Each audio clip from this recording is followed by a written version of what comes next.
Welcome back to another episode of Rock Boys Football. Late Tuesday night, some massive news for this UCF program coming out of the transfer portal as former Miami Hurricane edge rusher Nyjalik Kelly committing to UCF. And I think a lot of Miami Hurricane fans would probably even agree with this, that if Nyjalik Kelly stays healthy in 2024, this is an edge rusher that has a ton of upside, right? You look back at him coming out of high school, little bit of a raw prospect, but pretty much every single physical trait that you want in an edge rusher. And really, I thought played some good football during his freshman year for the Miami Hurricanes. And then 2023 happened, wasn't really able to stay healthy, had some other edge rushers kind of emerge within that Miami Hurricane team.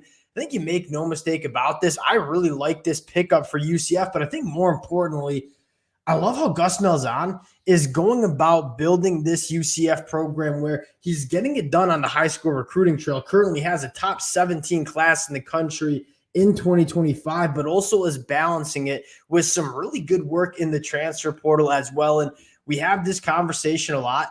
If you can marry and balance out effectively recruiting the high school ranks with effectively using the transfer portal, that's a balance and blend that a lot of programs are trying to kind of get the hang of.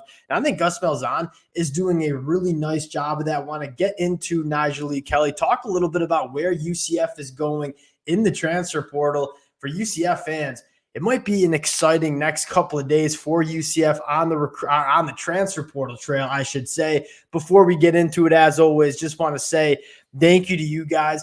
Massive shout. I mean, this has been a blast for me over the last week and a half covering the transfer portal. Cannot thank you guys enough for rocking with the fellas. If y'all do enjoy the content, consider subscribing to the channel. More importantly, would love to hear some UCF and what you guys are feeling, but also if we have some Miami Hurricane listeners, would love to hear what you guys think about Nyjalik Kelly as well. And without further ado, let's get into this one now. You talk about Nyjalik Kelly, you talk about a guy that has, I mean, you go through a checklist of what you want in an edge rusher: length, size, athleticism. There's not really a box that I don't think Nyjalik Kelly doesn't check besides really just staying healthy. And this was a guy that, again, I think some people might kind of missee, I should say, Nyjalik Kelly as a Miami Hurricane washout, where I don't really think that's an accurate statement for a guy like Nyjalik Kelly, who, again, going back to 2022, played really good football for the Miami Hurricanes as a true freshman. This was a guy that we thought would play a significant role in 2023, obviously dealt with some injuries. I think both parties just kind of wanted to move on, and I think UCF comes in and lands a high upside edge rusher. And we talk about this all the time. If there's a position that you want to just bet on physical traits, it's the edge rusher position. And you're starting to see UCF really kind of command a lot of it's a very attractive program. And we talked a lot about this last summer with UCF kind of making that jump to the Big 12 conference. This is a program, I should say, that is really checking a lot of boxes for a lot of these talented kids coming out of high school, coming in the transfer portal. I think Nyjalik Kelly represents one, but you start talking about some other players that UCF is going after. You have a guy in Ja'Cory Brown slated to visit UCF in the middle of the week, and another Miami Hurricane, where there are a lot of Miami Hurricane fans that say, yeah, Ja'Cory Brown could never really put it together during his time with this Miami Hurricanes program.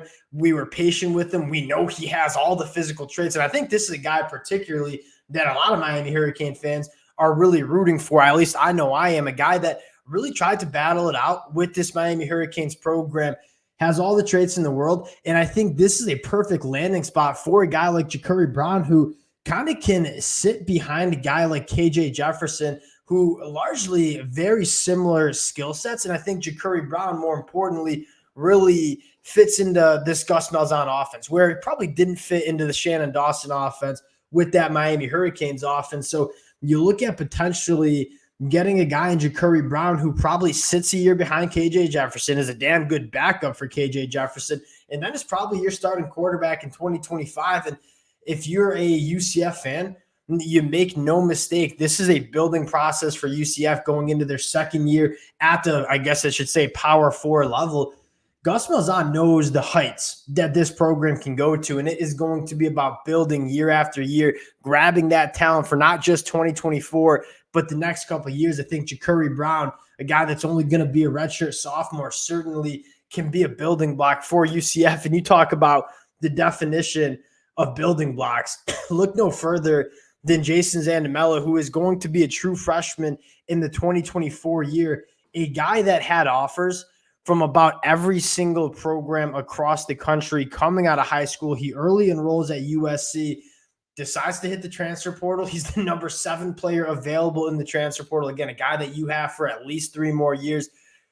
Just like Ja'Curry Brown, probably not going to be a player that plays a lot in 2024, but I think we all know the upside that Jason Zandamela has. And again, even as a high school prospect, this was a guy that played rugby growing up, moved to Florida, or moved to the United States as a young kid, was kind of learning the sport during the high school years. But when you turned on the film, you didn't doubt the athleticism, the traits that he had. This is a guy that, I think has such a bright future at that center position, probably needs a year or two to kind of develop. But you're looking at all-conference, NFL caliber center in Jason Zandamela. UCF going to host all 3 of these prospects. Well, they just got Nyjalik Kelly locked up. Now you're talking about Ja'Curry Brown, Jason Zandamela, maybe a few other names for UCF as well. And you take a look at what UCF has done in the transfer portal. I'm a massive fan, right? You go up to Ohio State, land Cedric Hawkins after a year in Columbus, high upside safety that can do a lot of different things. Obviously, KJ Jefferson, you even look at what they did in the winter. Big fans of these guys, Ladarius Tennyson. We'll get into it a little bit more as the season comes closer. But I think my overall take on this is Gus Malzahn's job using the high school recruiting trail, using the transfer portal, and this UCF roster is going to continue to get better over the next couple of years. I'm fired up about this one. I think they got a really good one in Nigel Lee Kelly. We'll continue to update you guys as UCF continues to make moves in the transfer portal. Appreciate you guys rocking with the fellas. If y'all do enjoy the content, consider subscribing to the channel, and we'll talk to y'all later.